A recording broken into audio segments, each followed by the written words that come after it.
This is Ashley Nicole. Welcome back to my channel. I am a career coach helping you navigate career transitions. If you're someone who feels overwhelmed, feels burnt out, feels anxious at work, wanting to pivot in your career or find a new career, I am the person for you. So welcome back to my channel. I hope everyone is having a great start to their week. Any of those goals that you had related to starting your career, starting a different career, transitioning to a new job, I hope that all of those goals are in motion. So in today's live, we are diving into skills.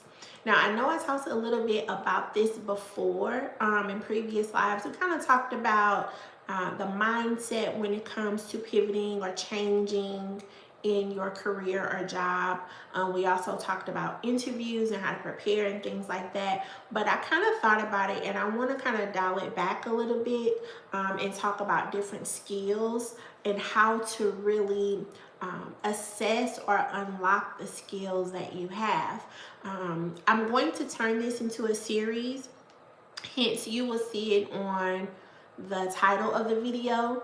So I'm going to turn this into like a job searching series because I think it's really important for people just to, even if you feel like, okay, I know how to find a job, there may be some tips and tricks that might help you in the process, especially if you're a person who's transitioning to a new job or a new career based off of circumstances or the situation that that you weren't really like privy to, or again, there are a lot of people going through layoffs and things like that. So this might be helpful for you as well.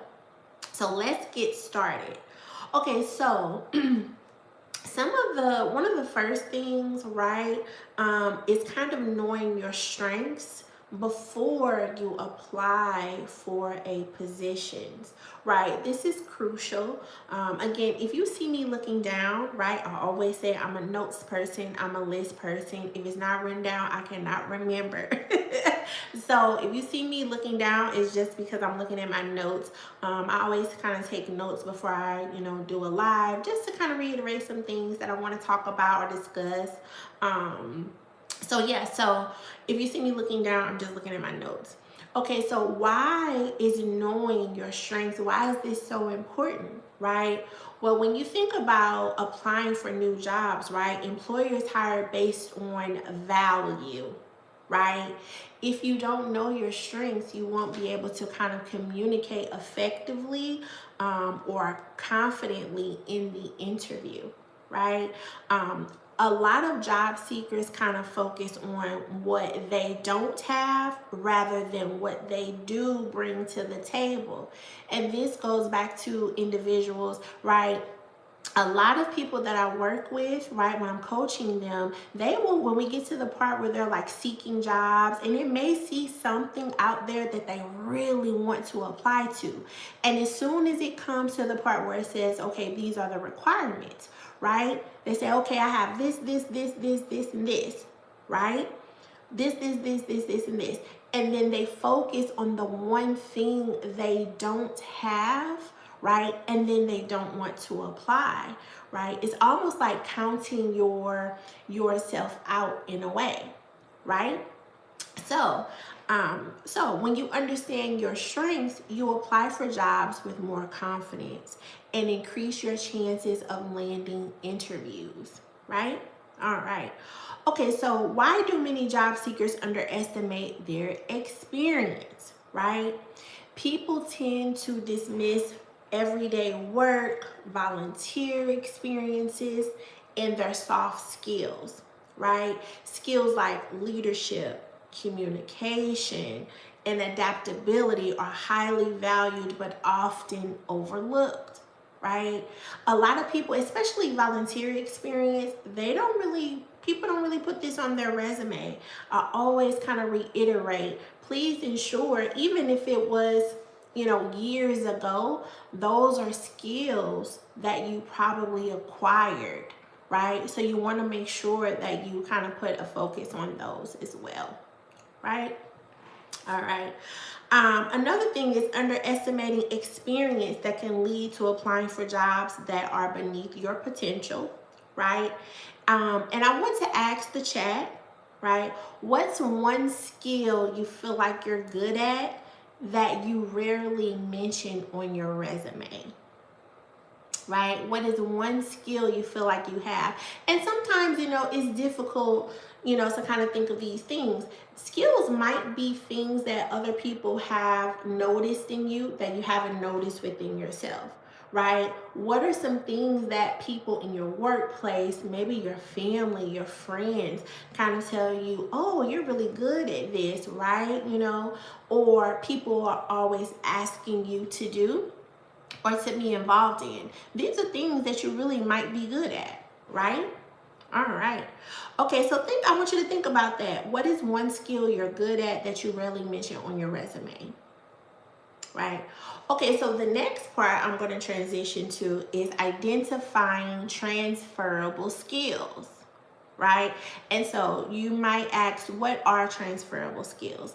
These are just skills that can be applied across different roles in industries, right? I shared with you all before, right? In working in a corporate environment, I transitioned from being a therapist in a certain department to being in leadership in an industry that I had never been really privy to, right?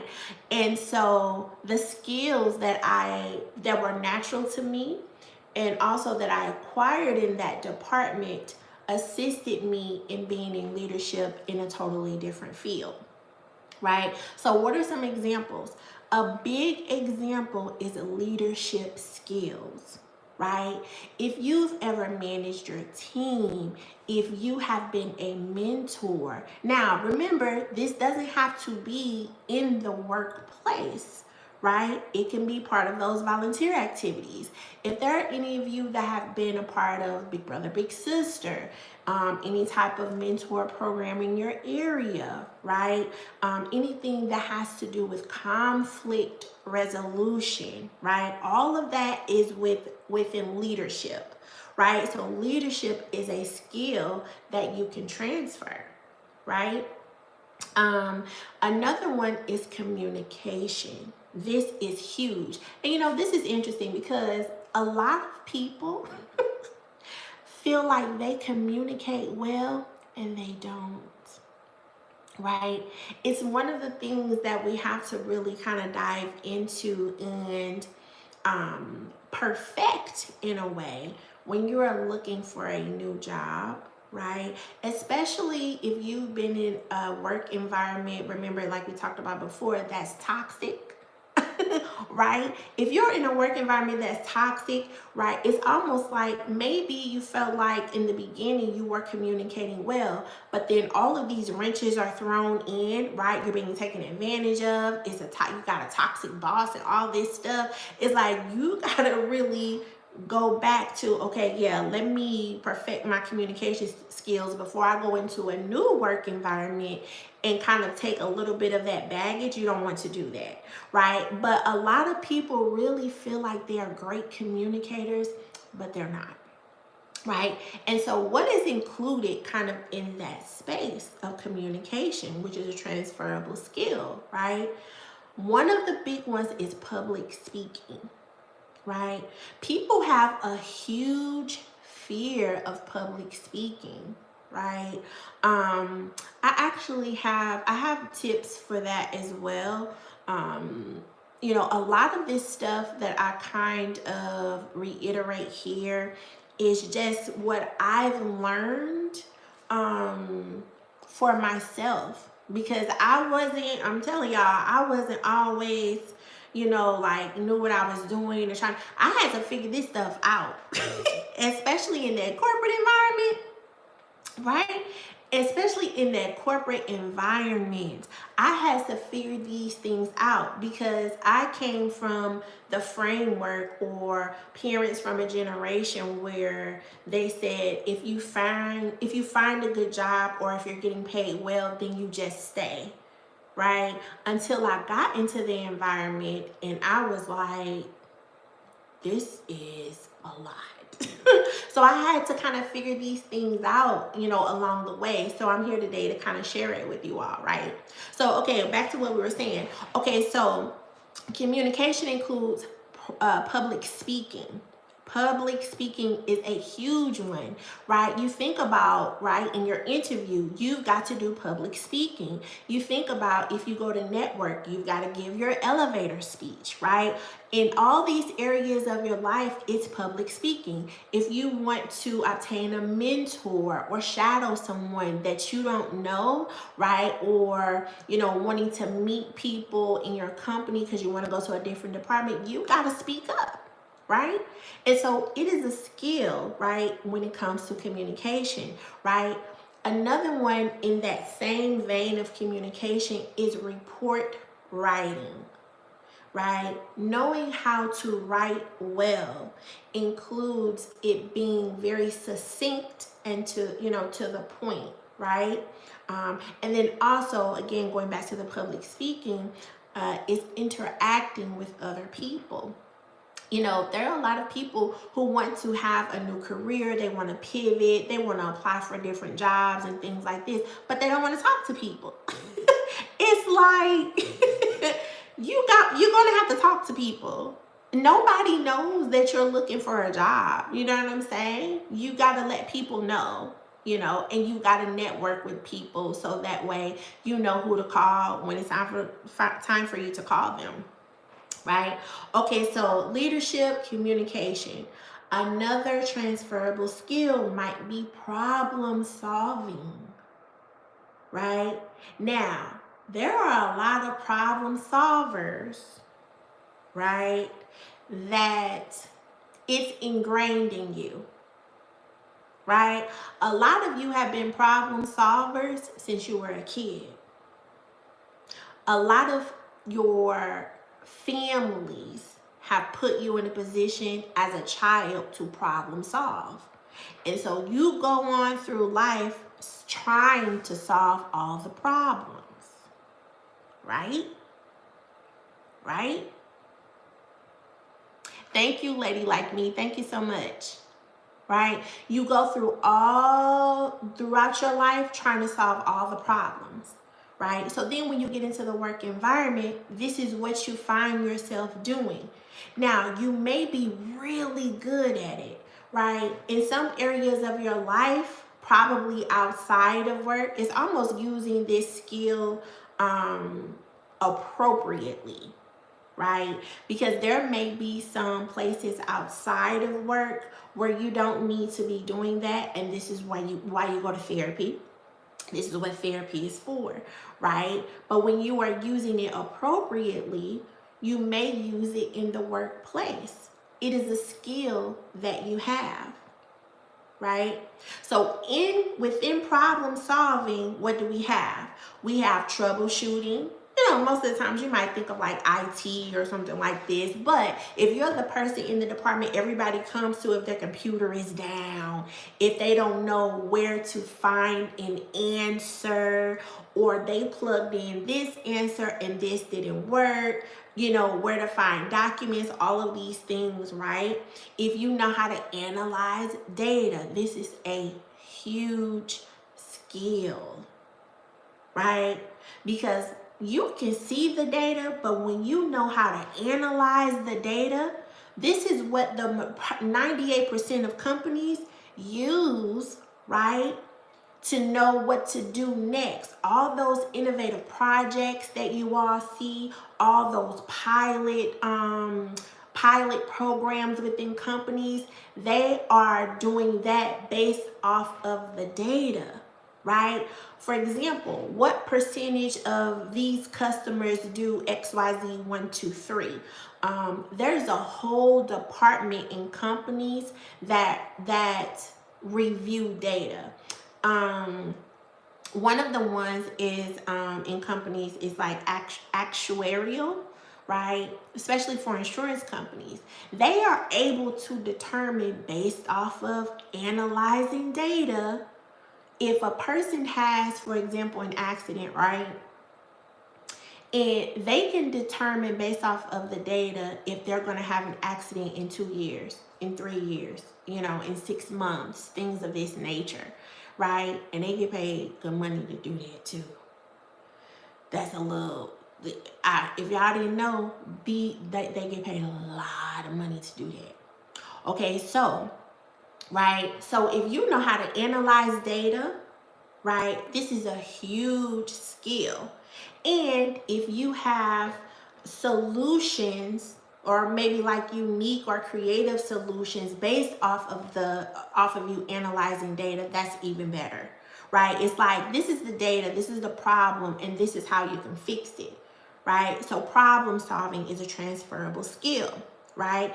Another one is project management, organizing workflows, meeting deadlines, handling budgets, right? That's kind of all in that project management space. And if you want to get into project management, there are certifications you can take on Google for that. They have different programs, on Google for a certain amount of weeks, and you can get a certification in project management if that's something that you're interested in, right? But project management is another transferable skill, right? All right. Okay, so the next one would be adaptability, right? Anytime you are flexible in learning new technology, right? We know that one of the things that, is in place now is AI, right? A lot of companies are using that. Now, this also may be generational. In my experience, there are certain generations that are just not with it. You know what I mean? When it comes to like all this new tech stuff and IT stuff, they're just really comfortable when it comes to what they know as far as tech, or it could be just like using computers or having to click here and there, all of these different processes for this, right? They're not with it. But you have got to be flexible if you're going to be in the corporate world or any job, really.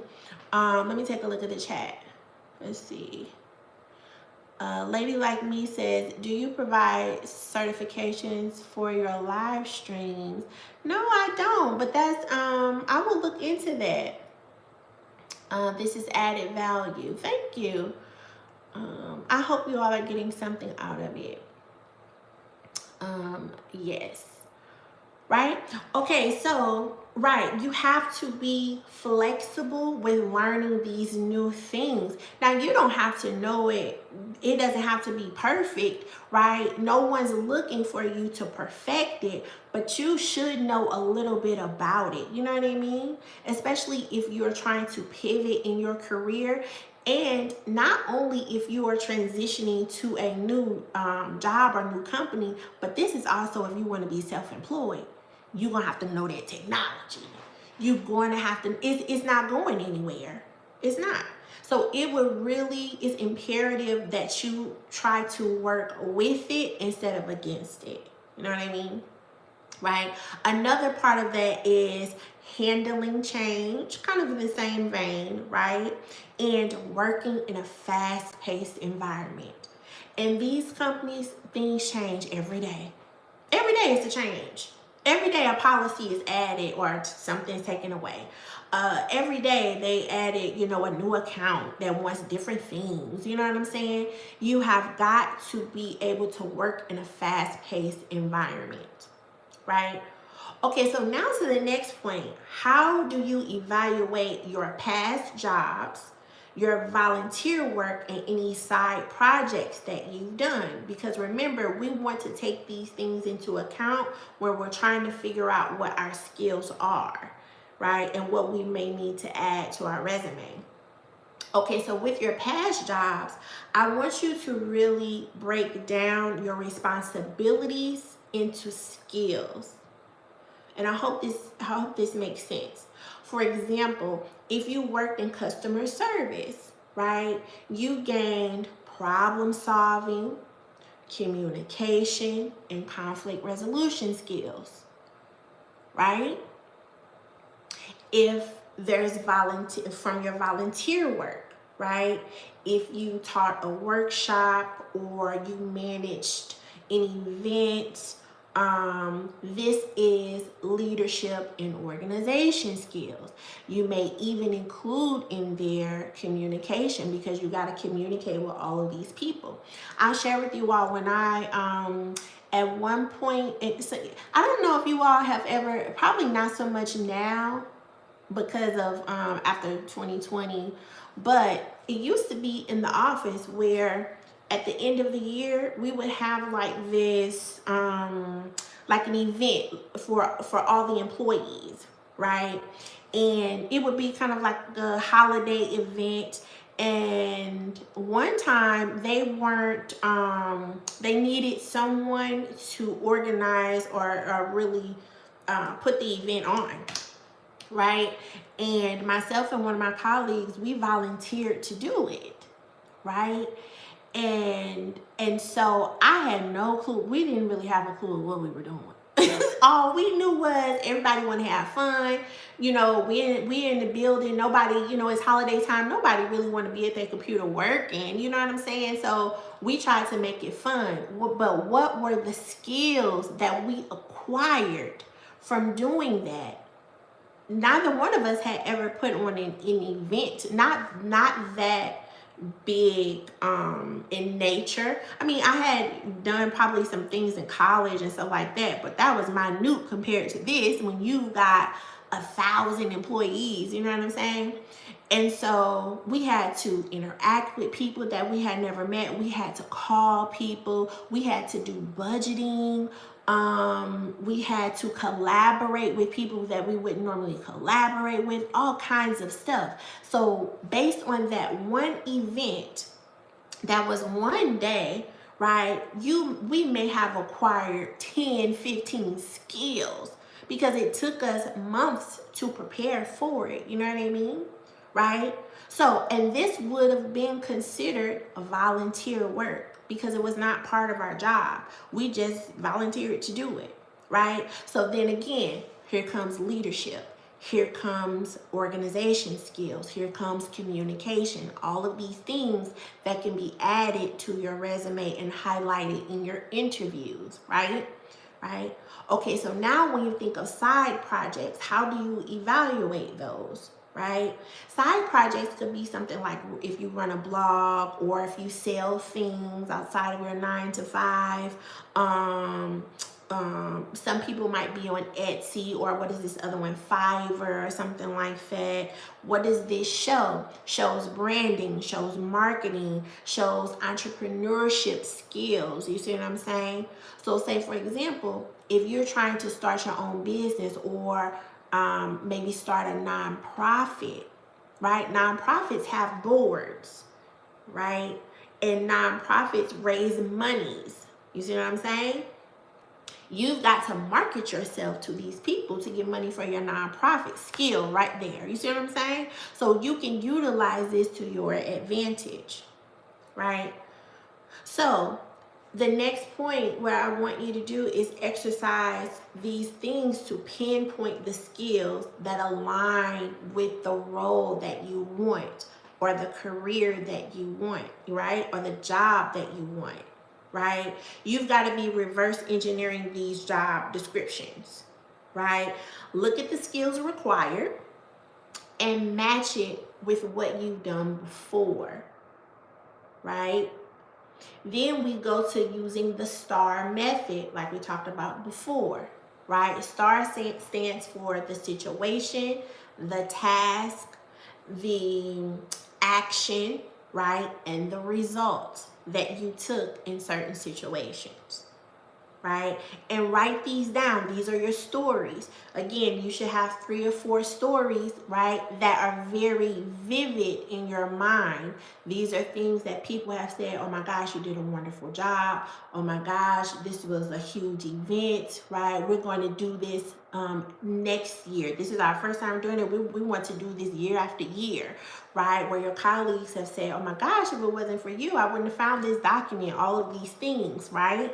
And situations where you feel like you did well, right? Because that means a lot too. Right? It means a lot too that you feel like you did well. So you want to make sure you've got your 3 or 4 very solid situations where you can kind of recall all of those steps, right?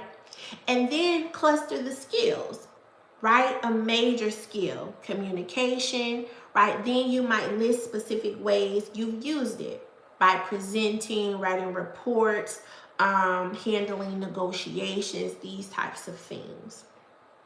Okay. Okay, so let me look at the chat.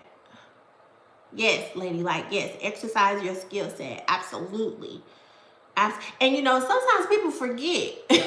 Like, and see, this is why okay, side note tip.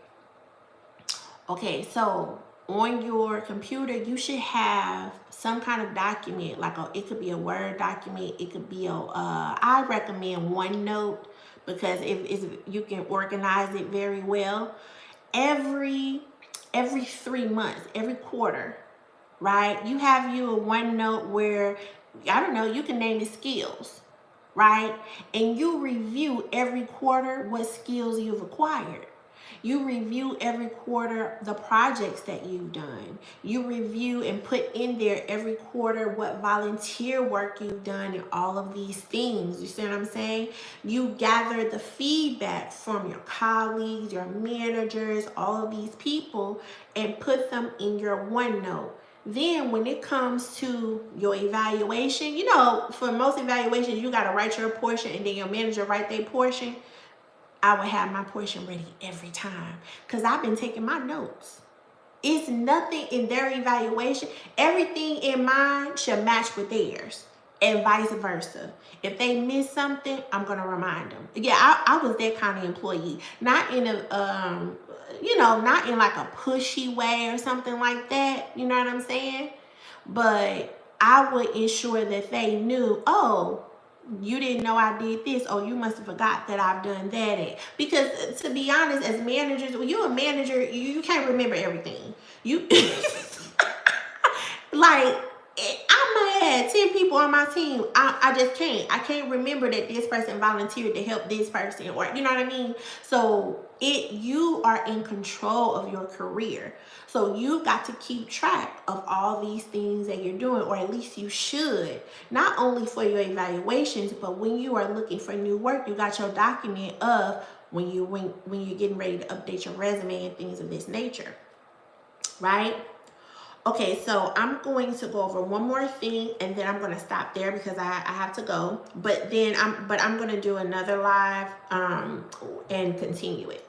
Okay, so really quickly. Okay, so we did the transferable skills. Okay, now crafting a strong career narrative. Very important, guys, right? How to frame career transitions, gaps, any shifts in the industry, right? For career transitions, you want to focus on the skills you're bringing from the past roles that make you valuable in the new role, right? When you are trying to fill a gap, an employment gap, I want you to highlight personal development, any freelance projects, or any skills you learned during the gap, right? And if you don't have anything, this is when you need to start working on it. Because again, the climate that we're in, you got to stay ready so you don't got to get ready. You see what I'm saying?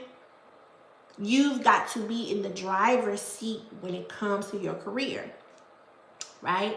Okay, so for any industry shifts, you're going to use storytelling to connect your past experience to the new field. So, for example, a teacher might be moving into corporate training. They can highlight how they instruct, their instructional skills. See what I'm saying? Right?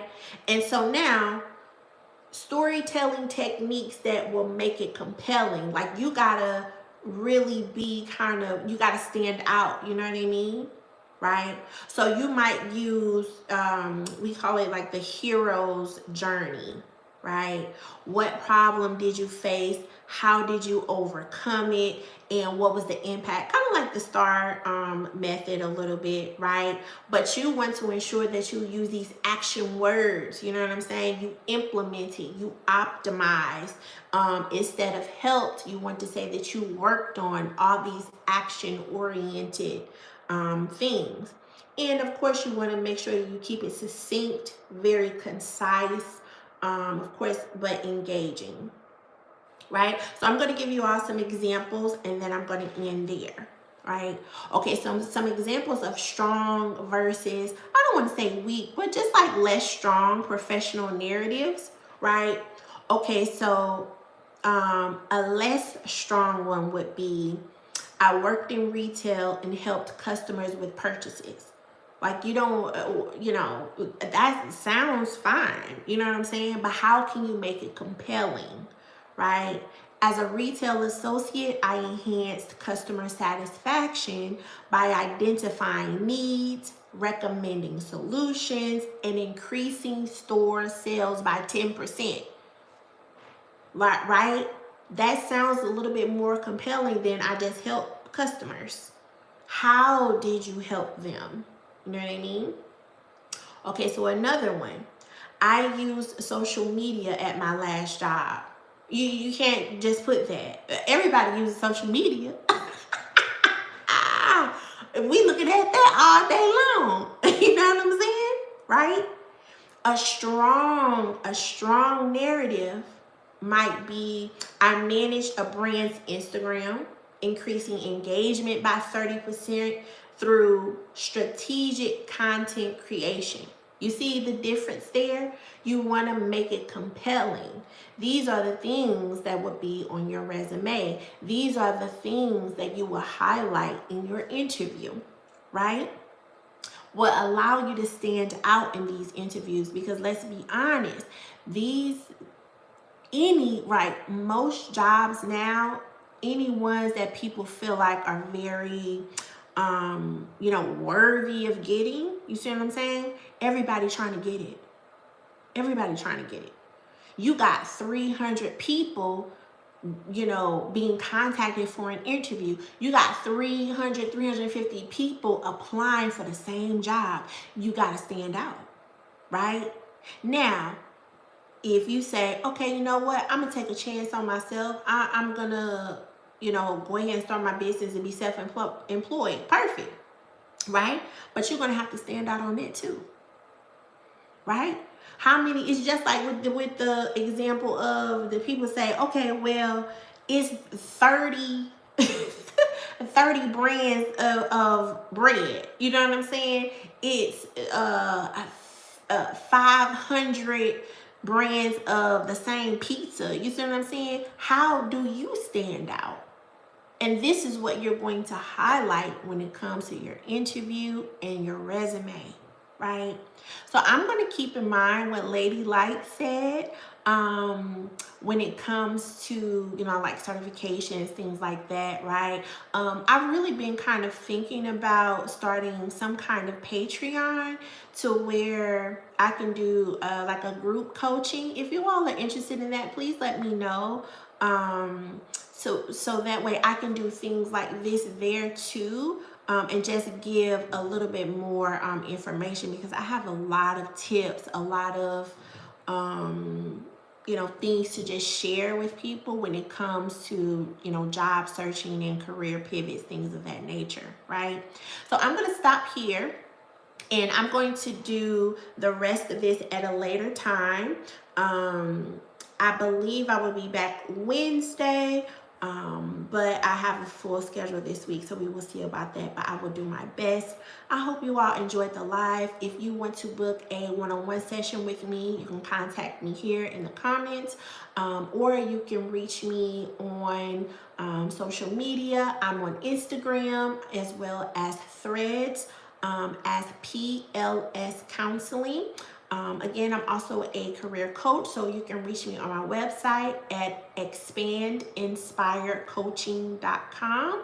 I hope this was valuable, and I hope you all gained something from this. If you have any questions, please contact me or leave them below.